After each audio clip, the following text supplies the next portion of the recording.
The Edge of Wonder presents Contact in the Desert 2018.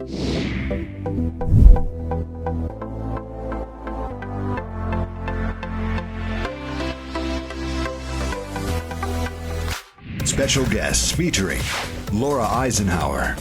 Hey guys, this is Rob and Ben here at Contact in the Desert 2018, and we are sitting with Laura Eisenhower, and we're going to have a quick interview with her. It's great that she's giving us her time. So Laura, this is super exciting. I mean, we did the Skype interview with you, and it's just amazing to have you in person now, like talking to you.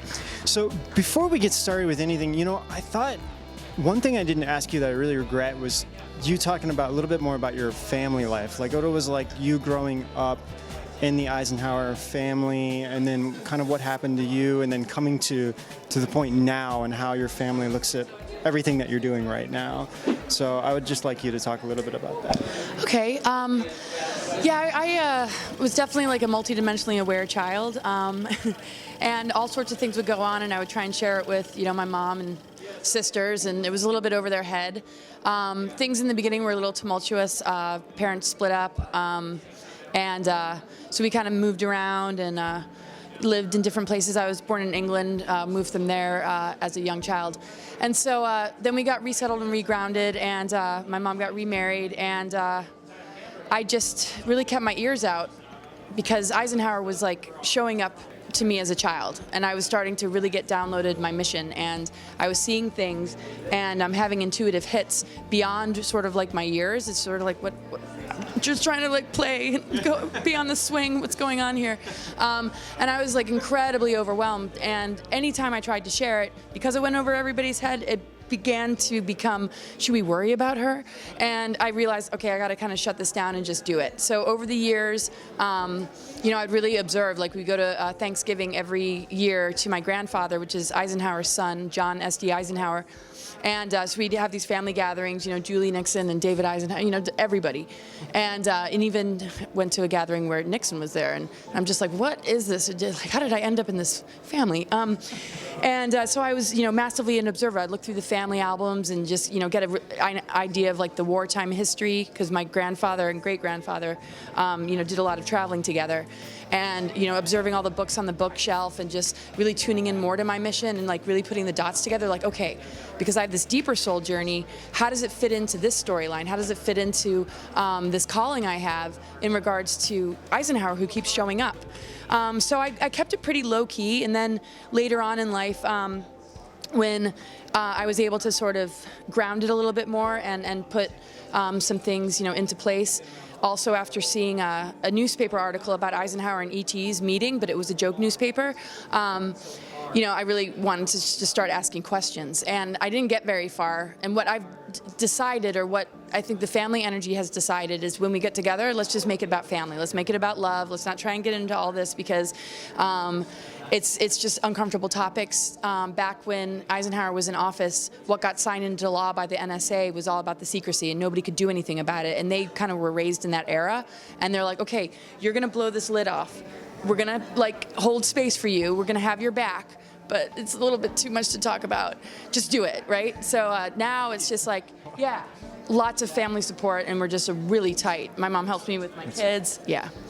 My grandfather, started teaching me how to fly a plane, and yeah, I just would just find times where I would try and slip in different things to try and get information. I'd bring up like 9/11, or I'd bring up Valiant Thor. I would talk about like the Mars stuff, and and these are at different gatherings, and again, I had to kind of like bring it back in, because I wasn't going to get anywhere. And it wasn't like I was being shut down or like don't do it. It was more like the subject would easily get changed, and it just was difficult. So obviously family members have noticed that now I'm a public person, and a lot of the stuff they were worried about, they're not so worried about anymore. They're like, okay, well, people are taking you seriously. There's some kind of intelligence energy coming in. It's not delusional, and but I did have to live a double life. And now I feel a lot more grounded and integrated because they have my back, and I'm not being like shunned or branded for being, like having the family name and doing it with. They're like, thank God somebody's doing it. That's really, really amazing. For our viewers, could you explain who Valiant Thor is? So Valiant Thor supposedly met with Eisenhower and Nixon, I believe right at the beginning of the 1960s, and he presented a mission and goal to assist the human race and to start to shut down like the darker aspects of the government, and they felt like really a strong affinity with Eisenhower and Nixon, and Eisenhower did as well. And supposedly he put him on VIP status for 3 years at the Pentagon to try and assist him in changing this whole game, and it just got shut down. And they all kind of decided that, we're not going to accept the help of these beings from Venus, which was Valiant Thor. There was a ship called our Victor one, and about maybe 3 or 4 other main characters with him that were really wanting to help humanity to awaken and to change like the whole game. So they shut that down, and that was kind of devastating for Eisenhower because, he was dealing with these other treaties and this other stuff, and it's like, ooh, finally, here's some real benevolent help. And that's when he really started to realize, like, I have no power. What is the warning about the military-industrial complex?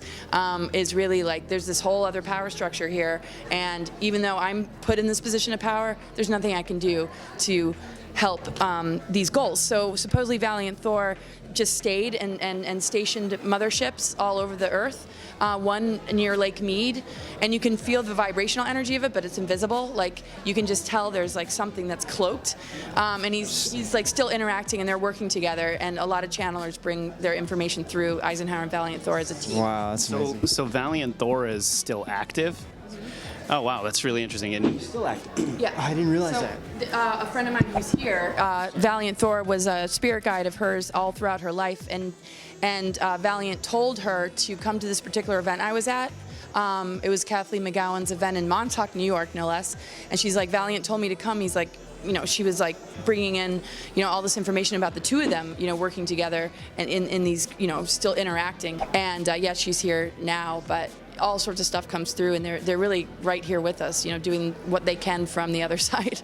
Man, so like huge loss for the government, especially since the dude named himself Valiant Thor. You can't get a cooler name than that. It's not the coolest name, right? But yeah. Cooler than Thor is Valiant Thor. Right? Oh my gosh, yeah. So I mean, it's unfortunate. It's just it would change the economy. They wouldn't be able to feed on the human race, and to liberate the human race is not what our governments want for us. And when you mean governments, you mean like the like kind of evil global elite government? Yeah, I mean it's mostly the shadow government and how they work the pawns, how they limit the well-intentioned people that actually do want to make a difference to the planet, how that structure and how it connects to the secret space program and off-world, influences. When the liberation can come in that should make us all happy, they're like, no, we're part of something else. We're trying to enslave you. We're trying to still feed on you. We're not gonna go for it. And in that, this is where we can really wake up. Because when it comes down to it, the real message from both of them is that we have to win the war ourselves within our own consciousness. And so they act sort of as guides, even though it got shut down. Just the very fact that we see that it got shut down helps us to see the contrast between the good guys and like what is being prevented. Well, really quick question off of that one, which is not that important, but if we were to go to Lake Mead, where should we go to feel that?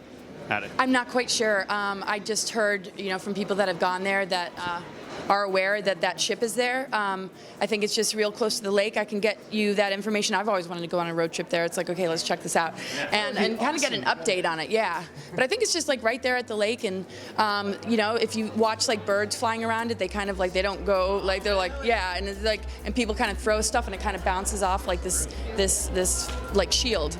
That'd be awesome. Put Lake Mead on the list. For sure. So there's a book called Stranger at the Pentagon by Frank Stranges that talks about all this. My friend Craig Campobasso, who's a producer, made a movie, and it's one of the only kind of E.T. type movies that says based on a true story.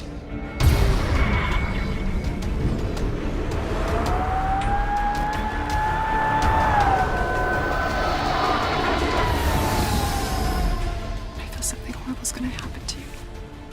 This proposal is quite extraordinary. Capital City's president is considering signing an agreement with them for their technology. Earth is in grave danger.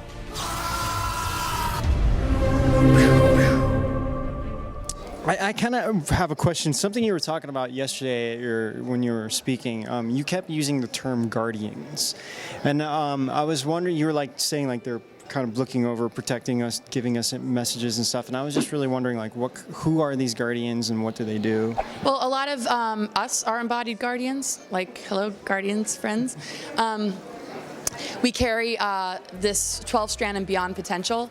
We were seeded this way so that we could win the war. If we eventually wake up, we do hold the override frequency, and it's connected to the Guardian founder races. A lot of them are on Earth. They're activating through just being present, speaking truth. It holds a frequency that helps to wake others up because everybody has the potential. But the larger sort of Guardian energy that's not manifested in the physical is sort of like, it comes in different forms. I mean, the one race that had probably the most physicality was the Aquafarians, and they got extinct in the electrical wars. They weren't able to inhabit this Earth density anymore, but they're coming back. Even the Mother Earth wasn't able to be grounded into the physical planet, and we are in all these dark reversals. But the Guardians really are about the Mother Earth and about us as multidimensional beings. They are the original founder races, seeded, life in this matrix, and so they have a particular, goal for us, but they can't do it for us, and so we can have a lot of discernment, knowing that some kind of presence is there to help us to activate our DNA, get real, close into nature, and so when these other, offers come along, like we need to save you, we'll do this for you, and like you need to align with us, we got to really be careful because the Nordics were a part of the Draco Alliance. There's a lot of like high vibrational, like, oh my gosh, it looks like a benevolent being that we just have to have the discernment, and the more we allow these activations, the more we feel empowered that we can do it ourselves, the more we can know if we're going to accept help is really here to support us helping ourselves rather than steer us into a timeline or an agenda that would limit our ability to be sovereign.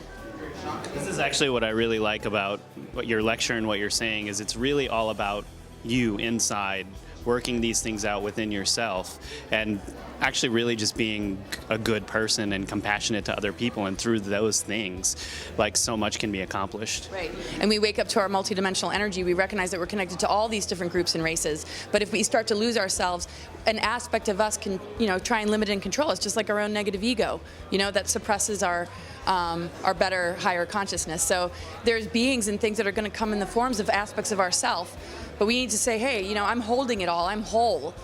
But now let's work together instead of, being yanked around and being sort of invalidated that we don't have it in us to do it ourselves. We absolutely do. We hold that DNA, and that's why they're more afraid of us than we should be of them.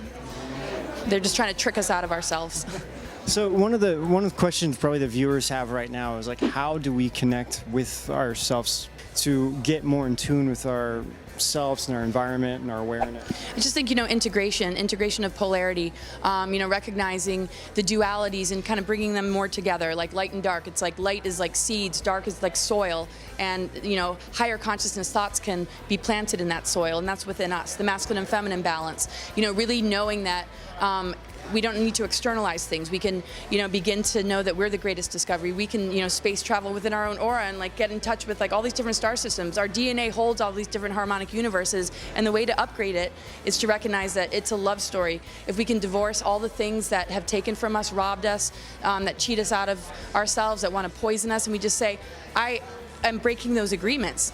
I'm not going to be a victim to it, and I'm not going to serve it on any level. And you begin to change your life, and you live by the truth or integrity or spiritual values that are important to you, and it becomes your way of life. Then you are in the love story of true love. You're starting to find the true essence of the Christ consciousness. You're finding the mother energy, the nurturing energy of the goddess within your own being, and nothing else can come in. So it's just saying, like, if we simplify it, I want true love, and I don't need that jerky partner anymore, and like kick to the curb, and then trusting the abundance of the universe, trusting the abundance of the earth will meet our needs. When we step into our missions, there's a natural magic and divine energy and presence that comes with it that allows us to come together in the way that we are at this event, and that heals our inner elements. We're made of earth, air, fire, water, and the whole deal, like, with the ether coming in and the spirit energy coming in, it can purify our waters, purify the way we handle the fire, the rage, the anger, and help us to see what we're really passionate about, because that's a fire element element, heal the earth body. When we heal our own body, we contribute to the healing of the planetary body, and recognizing that we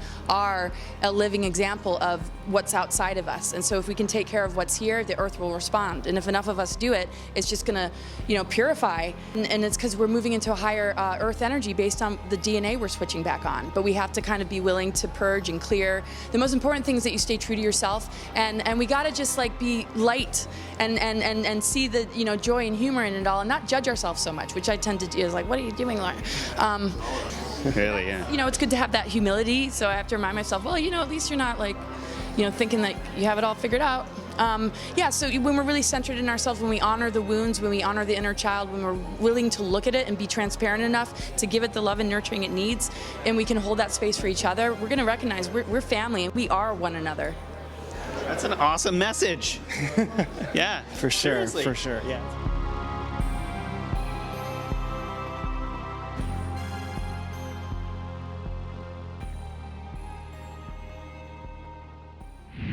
Thank you for joining us for another edition of The Edge of Wonder. Be sure to hit like and subscribe, and click that notification bell so you don't miss a single episode from The Edge of Wonder.